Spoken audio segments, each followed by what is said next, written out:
কোনো স্থাবর সম্পত্তি থেকে যদি আপনাকে বেদখল করে দেয়, আপনার সেই সম্পত্তিতে টাইটেল আছে, আপনাকে যদি বেদখল করে দেয় 12 বছরের মধ্যে আপনাকে মামলা করতে হবে। যদি 12 বছরের মধ্যে আপনি মামলা না করেন তাহলে টাইম বার্ড হয়ে যায়। দ্য লিমিটেশন অ্যাক্ট 1963 ধারা 65 এই কথা বলছে।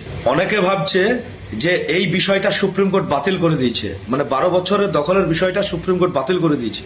আসুন এই বিষয়ে আমরা জানবো আজকে। এখানে ধারা 65 বলছে যে সে মামলা করতে পারবে না, মামলা করার অধিকার হারিয়ে যায়। কিন্তু দ্য লিমিটেশন অ্যাক্ট ধারা 27 বলছে যে শুধু তার মামলা করার অধিকার হারিয়ে যায় না, তার ওই সম্পত্তি থেকে আইনি অধিকার পর্যন্ত হারিয়ে যায়, মানে তার মালিকানা বিলুপ্ত হয়ে যায়। এবং যে ব্যক্তি দখল করে আছে সেই ব্যক্তিকে উচ্ছেদ করা প্রায় অসম্ভব হয়ে যায়। অনেকে মনে করছে যে সুপ্রিম কোর্ট এই বিষয়টাকে বাতিল করেছে, কিন্তু না, এটা একটা আইন। এই আইনটাকে সুপ্রিম কোর্ট বাতিল করেনি। সুপ্রিম কোর্ট এই ধারা প্রয়োগের ক্ষেত্রে যে কঠোরতা, সেই কঠোরতা তুলে ধরেছে। প্রথম কথা হলো, আপনি যদি ভাড়াটিয়া হন তাহলে এই ধারা প্রযোজ্য হবে না, 50 বছর থাকলেও প্রযোজ্য হবে না। আপনাকে মালিক অনুমতি দিয়েছে, আপনি 50 বছর আছেন, এই ধারা প্রযোজ্য হবে না।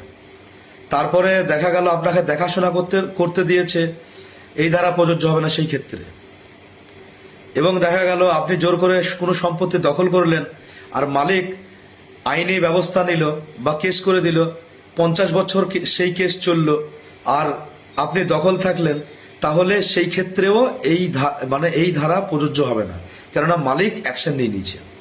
আপনাকে প্রমাণ করতে হবে কন্টিনিউয়াসলি আপনি 12 বছর ধরে আছেন নিরবচ্ছিন্নভাবে, এবং আপনাকে আরও প্রমাণ করতে হবে যে এই দখলটা খোলামেলা ছিল এবং এই দখলটা মালিকের বিরুদ্ধে গিয়ে আপনি করেছেন, এবং এই বিষয়টা আপনাকে কোর্টে প্রমাণ করতে হবে। তবেই অ্যাডভান্স পজিশন অনুযায়ী আপনি সেই সম্পত্তি দখলে থাকতে পারবেন।